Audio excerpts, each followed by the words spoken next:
Brendan McCullum, Harmy, has always said, judge us afterwards, judge us on the results. But the England's low key build up is really, really becoming, a strong talking point. Lord Botham was the latest to criticise it, saying that, how can you possibly not play a game? They're going to have one game, and it's not really going to be a game, is it? I mean, it's scheduled for 4 days. It's against the England Lions. It's certainly not going to be 11 aside. There's 18 in the Lions squad and 16 in the Ashes squad, and I'm trying hard not to be judgmental. Um, let's hear what your and my great friend Darren Goff had to say about England playing just one warm-up game. When you net or you ball through to the keeper, it's not the same. It's not the same as playing in a game. It's like when you say, yeah, look, we're going to go out there, practice 100%. It's not, because you're bowling at someone who you've been with all the time. If I had suddenly put Justin Langer in front of me, and I'm bowling like 5 miles an hour quicker because I want to absolutely knock his head off, and I want to get a test wicket. I'm bowling at Dear Alf at the other end in a practice match. It's nothing on it. My body's going through the motions. Yes, I'm bowling, but I'm going through the motions. I haven't got that competitive edge playing against Australia with 50,000 people in the game. Another thing that annoys me about the practice games they have against each other is, but they'll have, oh no, can we play 12 or play 13? And then they'll go in and they just smack it all over and walk off after they get 50, and that's enough. I mean, there's no pressure. It's nothing like playing a test match. Going to Australia is one of the hardest places to go as a cricketer. You want to test yourself against the real elite. That's Darren Goff. And he, I think, is in the majority, Harmy, of those who are asked about England's preparation. As Brendan McCullum says, he's in the horse racing business, and you don't want your best horses running round the track endlessly when you've got a big race coming up. So we understand his methodology, but an awful lot of people don't. Yeah, I mean, obviously we're in the majority because I'd like them to play a little bit more. It's not play more cricket. It's just get miles in meaningful miles in the legs. And I understand what Brendan's saying, and yeah, he's right. You don't want them going round the track. You don't want them bowling endless overs that they don't need to bowl. You don't want them fielding for more overs than they need to field. But I still think, especially when it comes to Ashes series, 5 test matches, him and Ben might be of the opinion you don't want to sort of blow everybody out and make sure that you've got enough in the tank for all 5 test matches. But if you've not got enough in preparation ready for the first one, you could be beating the first one, beating the second one, and all of a sudden, by the time you get to sort of race and pace or fight and weight or where you need to be, especially the way this series is set up, Perth being a different type of wicket from the rest of the other 4, which is going to bounce a little bit more. And then a day-night test match where you could get on the wrong side of a toss or you could get on the right side of a toss. So, whichever way and sometimes that toss in Brisbane, the day-night one, that you have to work very, very hard at the start of the game to get in control of the game to then be, the right side of that, of the light situation.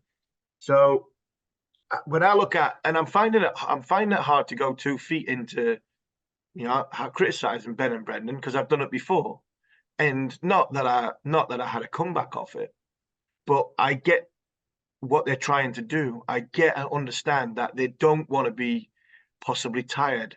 They've got a lot of bowlers with injury track records. They don't want to be in a position where they're sending people home before the series starts. But I think there's a happy balance, and I don't think they've got it right. I really don't. And just 2 innings in a match situation. At Lilac Hill as well. I mean, Lilac Hill doesn't bounce. It's a slower surface compared to what the Optus Stadium's going to be. So 4 innings in the middle. Archer's just had 20 odd overs, probably in a match situation in New Zealand. Their batters have just battered in New Zealand, which bounce wise, will be something similar to what Lilac Hill is. Not as much lavish movement, but bounce of the ball, steeper bounce, similar to what Lilac Hill is going to be. Optus is going to be completely different. It's going to be 2, possibly 3 inches higher when a ball passes the bat. So all these things are going to come into the difference between playing in another country and playing in Australia, especially playing in the Optus on the first day. And Brisbane might bounce as well. So Goffy's right. He always is. I think Surrey Botham is not quite right, but closer to where the England cricket team is. Beefy wants to play 4 matches. You got to play 4 matches. Sir Andrew Strauss' team played 3 matches. That's probably, I think 3's getting to too much. 4's definitely too much. But I think, as batters, your top 6, top 7 batters concerned, I'd like them to have 4 meaningful innings in the middle before that first test. For the simple fact is they might get nicked off or they're going to walk straight back in again. Net situation is completely different to a match situation. It's like going to the driving range. Especially, there's a lot of golf and terminology with this lot. So it's like going to the driving range and you hook one left. The way the driving ranges are now, and one of them electric pop-up tees come, and then 20 seconds later you belt one down the middle. Oh, I feel great now. Well, if you nick one, you ain't getting the feeling great bit because you're already gone, and that puts pressure on you. And the pressure is already ramped up. We've seen what's happened with Ben, and we've seen what's happened with Joe Root on the newspaper, on the front of the newspaper. I actually think the Australians have done that wrong. I really do. New Zealand-born Ben Stokes, like he's heard that one before. I mean, going at Ben Stokes at the start of an Ashes tour. I mean, I think Ben Stokes will be over the moon with that. I think the England cricket team will be over the moon with that. The Western Australian's going to throw some stuff at Ben Stokes that he's had before. I mean, what he's had throughout his career, Ben will be like, just bring it on. I'll deflect it off the team. Polly, if you want to have a go at me, I've been had a go at for many, many years by all walks of newspapers everywhere around the world. If you want to have a go at me in my cricket team and it's me that you're having a go at, happy days. I think Ben will be over the moon with that because it's not one of the others. Yeah, because it's a toxic environment when you go into Australia. Just think that the happy balance would have been possibly a game against an Australian team, and then you play the Lions, and then you go into against Australia. I think having just 2 innings, and if you don't get any runs, it makes a mockery if you start coming back in again. Zach Crawley, Ben Duckett, nick off for Jofra Archer or whoever's going to bowl, whether they split the teams up or not. And then they have to come back in again. If they bat 3 times, if they bat 4 times in this game, that for me makes a more negative headlines than only playing just the one first-class match. If it's played under first-class rules, because I don't think it will be. I think you'd be right. I think there'll be 14 aside. And will we see the scorecards from it? Will we get any footage from it? England might just close doors and say, right, we're going to play this game behind closed doors. Again, that brings another negative headline that England don't need. Yeah, you referred to the West Australian. For those who haven't seen it, there was a back page story in which, there's the Australian media can be very funny and they can be very sharp, and they can be very witty, and they come up with they're clowns. some. They're clowns. But Harmy, that was pathetic. It was. That lacked humor. It lacked wit. It was so sad to see the West Australians stoop to that. They're 50-odd heroes, man. They are. I mean, they are. I mean, that journalist there, if he walked past Ben Stokes in the street, he would not say a thing to him. He wouldn't. Yeah. He wouldn't say a thing to him. He wouldn't go up and say, "Oh, Ben, did you like my thing? Oh, I did this and this and this." He would not say a thing. He'd get smaller, and go on the other side of the road. That's what I mean by a 50-yard hero. I wouldn't call him a journalist either. Now, listen, I really want you to take us as much as you can. I don't even know whether you would have experienced playing a match of this stature or lack of stature. I mean, but there are too many people like me who've never been in the environment who are quick to judge. So to me, it seems that if you're playing in any match that doesn't have first class status, it doesn't count towards your record. Therefore, it doesn't mean as much. Plus, you're playing against your fellow countrymen. I mean, again, to take us imagine that you're in that environment. So for me, you can't get more low key. You can't get. I mean, they're prioritizing grooving for the bowlers, I suppose, over grunt reality. And I mean, and that's I'm not alone in that impression, or am I being unkind? Am I misjudging? These are professional sportsmen. Of course, they will run in as if as if it mattered. I think the Lions will. I think the Lions will. I think that's the thing that you hope that it's not the actual game itself matters. If it's played under first class It's rules, not going to be. It's not yeah, going to be but first class. well, you're gonna. Oh, I'd seriously. like I would like to think there'll be two professional umpires. I'd like to think there'll be a structure of 6 ball overs and 90 overs in a day. 3 2-hour sessions. On that front, I think it will be fine if it's played like that.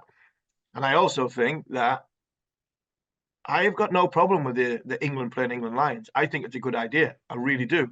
Because, however many Lions boys play, whether it's 11 or 15, every single one of them will be going, from Andrew Flintoff's point of view, will be going, right, if one of these gets injured, this is your chance to play in the Ashes. This is what Andrew Flint, it's an easy team talk, if you want, for a better word. There's no Churchillian speech that Andrew Flintoff has to make to the Lions team. This is 7 weeks in Australia. One of these boys gets injured, you have got a great chance of not only making your debut in an Ashes series. So from the Lions' point of view, these are our next best. So I reckon we've got, from that point of view, I think the actual contest between the Lions bowlers and England's batters will be very, very good.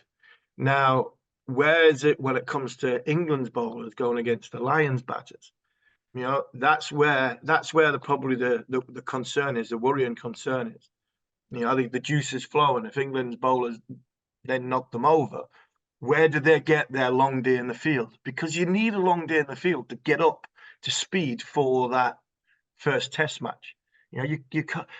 It's not. I've got no problem that Jofra and Mark Wood, Bryden Carson, Gus Atkinson, if they're the four-man attack for the first Test, I've got no problem. They'll bowl the ball 15 overs. Can they bowl 4 at the end of the day between 80 and 90 overs?